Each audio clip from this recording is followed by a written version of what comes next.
اور اس کو پتہ ہے کس کو کیا دینا ہے اور اس کو وہ بہم پہنچا رہا ہے۔ انسان کو طرح طرح کے کھانے چاہیے، ایک کھانے سے یہ اکتا جاتا ہے۔ بھینس تو سویر شام دوپہر وہ چارہ ہی کھاتی ہے، کبھی نہیں اس نے کہا کہ کوئی ناشتہ تبدیل کر دو۔ سر جھکائے ہوئے وہ صبح بھی وہ کھا رہی ہوتی ہے، شام کو بھی وہ کھا رہی ہوتی ہے۔ لیکن انسان ہے وہ ایک چیز 2 دفعہ کھائے تو وہ کہتا ہے یہ تو صبح بھی لی تھی۔ سوا دے کر ہی آئے جام تغیر بھی ضروری ہے، کوئی رت ہو عمر بھر اچھی نہیں لگتی۔ اس کی طبیعت میں تنوع ہے، کبھی کہتا ہے کہ مجھے کھانے کے لیے میٹھا چاہیے، کبھی کہتا ہے مجھے نمکین چاہیے، کبھی کہتا ہے چٹکارے دار چاہیے، کبھی لحمیات کی آرزو ہوتی ہے، کبھی سبزیوں کی طرف اس کا دل مائل ہوتا ہے، کبھی کہتا ہے کہ نہیں آج میں نے یہ لینا ہے، آج میں نے وہ لینا ہے، اور میرے اللہ نے اس کے لیے سارے انتظام کر رکھے ہیں۔ اللہ اکبر۔ اور جس کو ایک چاہیے اس کو ایک ہی دے رہا ہے، اور جس کو جتنا چاہیے اس کو اتنا دے رہا ہے۔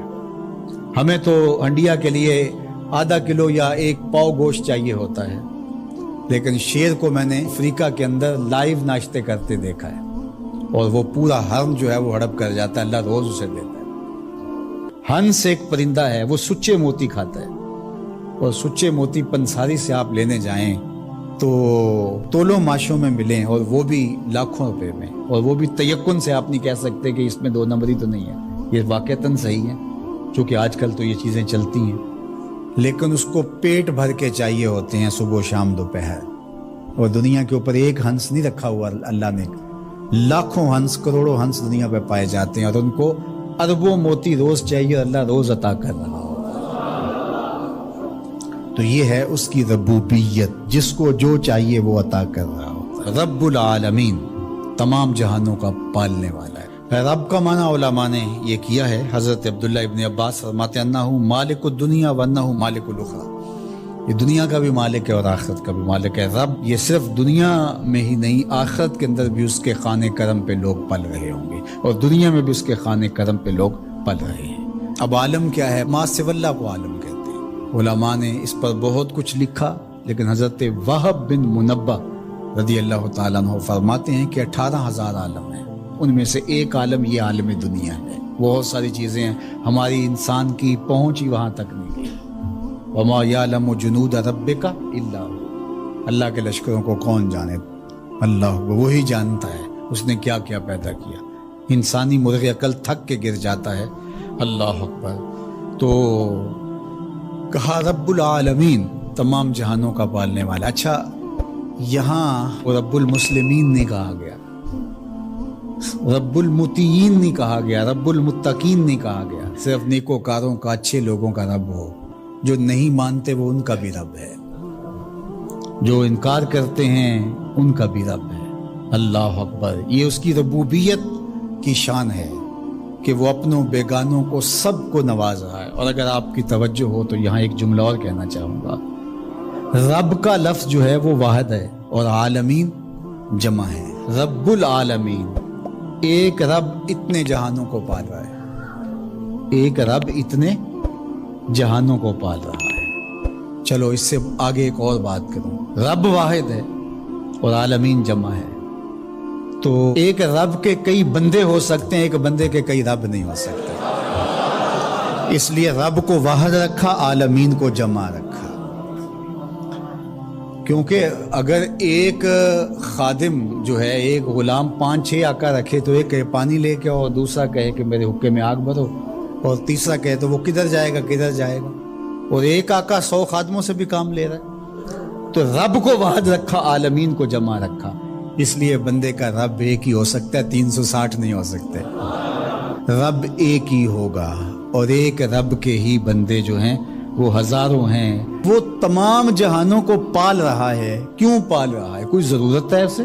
جو بھی ہے، باپ اولاد کو پالتا ہے تو اس کے ذہن کے کسی گوشے میں ہوتا ہے یہ بڑھاپے کا سہارا بنے۔ شاگردوں کو استاد پڑھا رہا ہوتا ہے، اس کے ذہن میں ہوتا ہے کہ کل یہ میرے کاز میں میرے ساتھ کھڑے ہو جائیں گے، میرے ساتھی ہوں گے۔ ملازموں کے ساتھ ان کا باس کھڑا ہوتا ہے تو ان سے کام لینا ہوتا ہے، غرض ہوتی ہے۔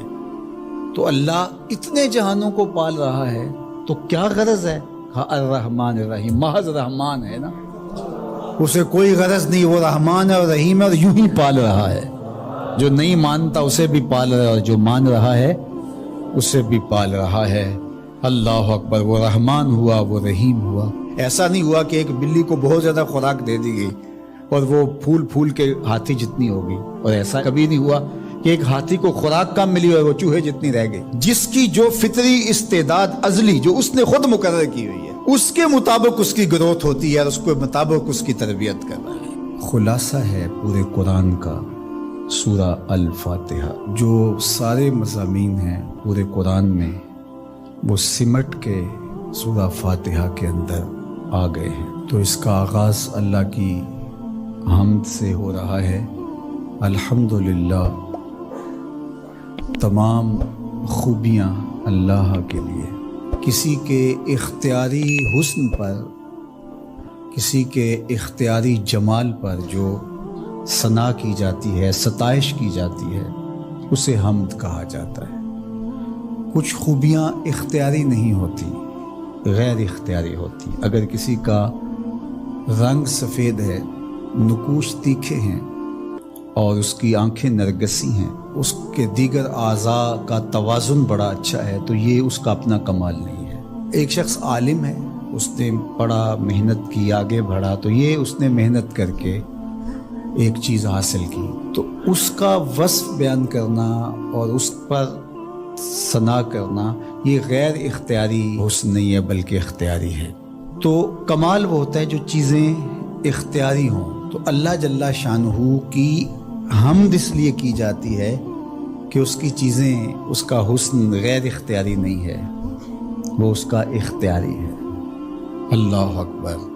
تو کسی کے اختیاری حسن پر تعریف حمد کہلاتی ہے، اور اگر وہ نعمت کے مقابلے میں ہو تو وہ حمد شکر کہلاتی ہے، اور اگر نعمت کے مقابلے میں نہ ہو تو اس کو حمد کہا جاتا ہے۔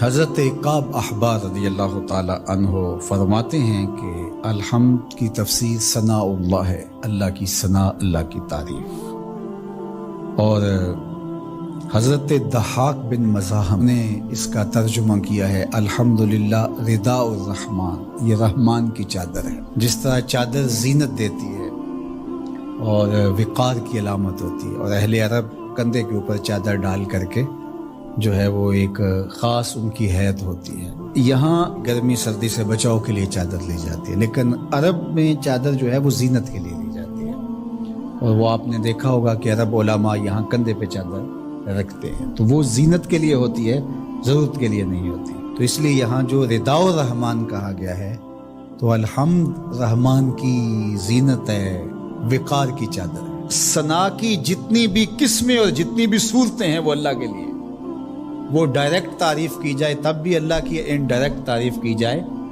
پھر بھی اللہ کی ہے۔ یعنی پھول کو کہا جائے کیا خوب پھول ہے تو پھر بھی اللہ کی تعریف، اور کہا جائے سبحان اللہ پھول کو دیکھ کر پھر بھی اللہ کی تعریف، پاکیزگی اللہ کی بولی جا رہی ہے۔ اور اگر اس کی درزوں کو، اس سے مہکتی نکلتی خوشبو کو، اس کے رنگوں کا جمال اور اس کی لطافت دیکھ کر کے کہ واہ کیا کھلا ہوا شگفتہ گلاب ہے، تو آپ گلاب کی تعریف کر رہے ہیں لیکن خالق گلاب کی تعریف کر رہے ہیں، یہ انڈائریکٹ تعریف۔ تو خوبی کی جتنی بھی صورتیں ہیں، چاہے وہ ڈائریکٹ ہو، چاہے وہ انڈائریکٹ ہو، چاہے وہ قولن ہو، رویتاً ہو، فعلاً ہو، جس طرح ہو، اللہ کے لیے ہے۔ اس کی تم کیوں خوبیاں بیان نہیں کرو گے؟ الحمدللہ رب العالمین، وہ تمام جہانوں کو پالنے والا۔